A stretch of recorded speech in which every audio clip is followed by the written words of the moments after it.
From Manchester United superstar to super fail, Marcus Rashford has come to the end of the road with Manchester United after having been at the club since he was 8 years old. But it wasn't so long ago that he was the main man at the club. He burst onto the scene in 2016 as a teenager who only got his start because of an injury crisis. That day, he scored 2 goals, and that made him Man United's youngest goal scorer in European competitions at the time. 3 days later, he made his Premier League debut, and it wasn't against just any team. It was against Arsenal, one of United's biggest rivals. And guess what? He scored 2 and assisted 1, helping United secure a 3-2 win over the rivals. Those goals made Rashford Man United's 3rd youngest scorer in Premier League history at the time, and they truly announced this new teenage sensation to the entire world. He was already seen as the real deal, but that was just the beginning. He would go on to score his first big game against City, making him the youngest ever player to score in a Manchester derby. He ended his first season with 10 goal contributions and 18 senior appearances, and he won the FA Cup. That summer, he was chosen to go to Euro 2016, and he made 2 appearances from off the bench. Rashford was seen as the future of Manchester United and the England national team, and it looked like that was going to be the case for a long time. Even Zlatan Ibrahimovic called him a huge talent and named him the future of England. Ahead of the 2016 to 2017 season, Jose Mourinho promoted Rashford to the first team proper and gave him the number 19. He wasn't yet a starter, but he was part of the first team dynamics. He came off the bench in the Community Shield game against Leicester City as United beat the Premier League champions to secure the trophy. That was Rashford's 2nd trophy as a professional footballer in less than a year. That same year, he finished 2nd to Renato Sanchez at the Golden Boy Awards. His professional career was really off to a flying start. At this point, Rashford was one of the hottest teenagers in world football, and the sky was the limit. That season, he played the most games for Manchester United and won his first European trophy. He started 8 games in the Europa League, including the final, and had 5 goal contributions in the tournament that season. In 2017, he made his Champions League debut and scored, which meant that he scored on his debuts in the Champions League, Europa League, Premier League, FA Cup, EFL Cup, Manchester Derby,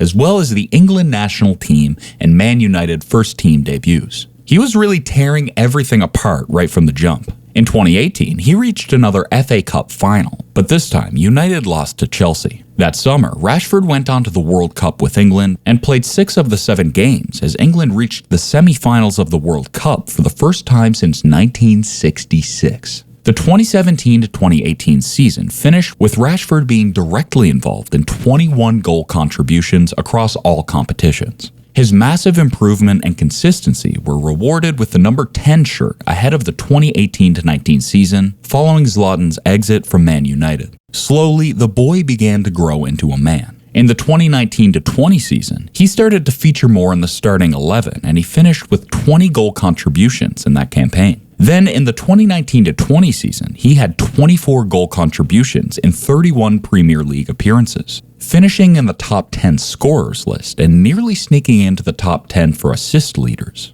It was truly a great season for him, but it got even better. In the 2020-21 season, he had 33 goal contributions and finished in the top 10 for top assist providers in the Premier League. He also helped United reach the quarterfinals of the FA Cup, the semi-finals of the EFL Cup, and the final of the Europa League. But what was supposed to be a good season for him turned out to be a horrible one, as he was scapegoated a lot that summer. First, for missing chances in the Europa League final, which eventually led to United losing the trophy to Villarreal on penalties. But worse still, he missed his spot kick in the final of the Euros, and that turned a large population of the country against him. Rashford was a victim of racial and other forms of abuse for quite a while, and it really affected him psychologically. The 2021-22 season was one of the lowest of lows for Rashford as he struggled with injuries, abuse, and lack of confidence. All this ended up with him finishing the season with just 7 goal contributions in 32 appearances across all competitions. But he wasn't down for long. He came back stronger than ever and put up an all-timer season,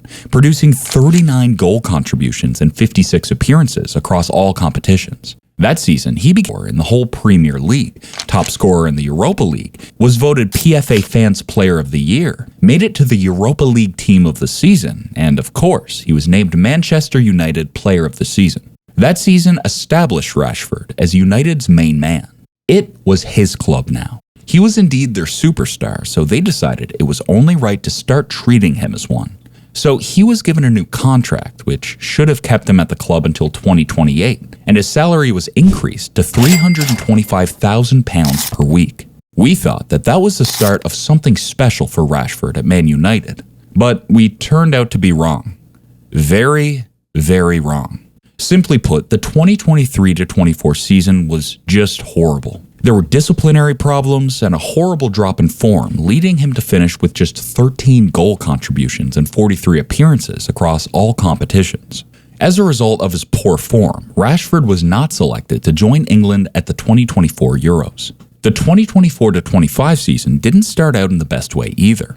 He scored just one goal in his first 11 Premier League appearances, and Man United in general got even worse, finding themselves 13th on the Premier League table early on in the season. This led to Erik ten Hag being sacked and replaced with Ruben Amorim in November. All the reports said that Amorim's system would be just perfect for Rashford, and it seemed so at the beginning. He scored the first goal of the Amorim era just 90 seconds into the Gaffer's first game in charge against Ipswich, and got 3 in his first 2 Premier League appearances under the new coach.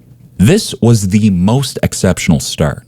Everyone thought we would finally be getting the old Rashford back, the 2022-23 Rashford, the superstar Rashford. But we were all hit with a shocker. Ruben Amorim dropped Rashford from the squad for the Manchester Derby, and their entire world was in shock.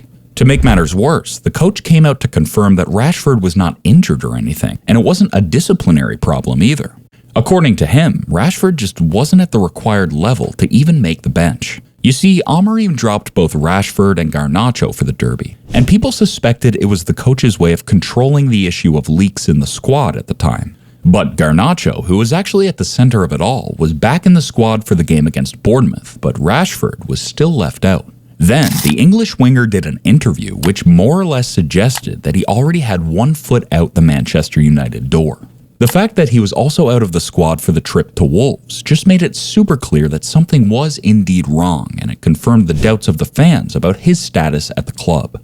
As things stand now, Marcus Rashford will almost certainly be leaving Manchester United. But like seriously, this is crazy, isn't it? Rashford started out so well as a teenager at Manchester United, took the world by storm, had a dip in form, came back stronger, but still was never able to reach those heights that were expected of him. If you can remember, at some point, Rashford was being compared to Mbappe, but at 27 years of age, he is still yet to reach those heights.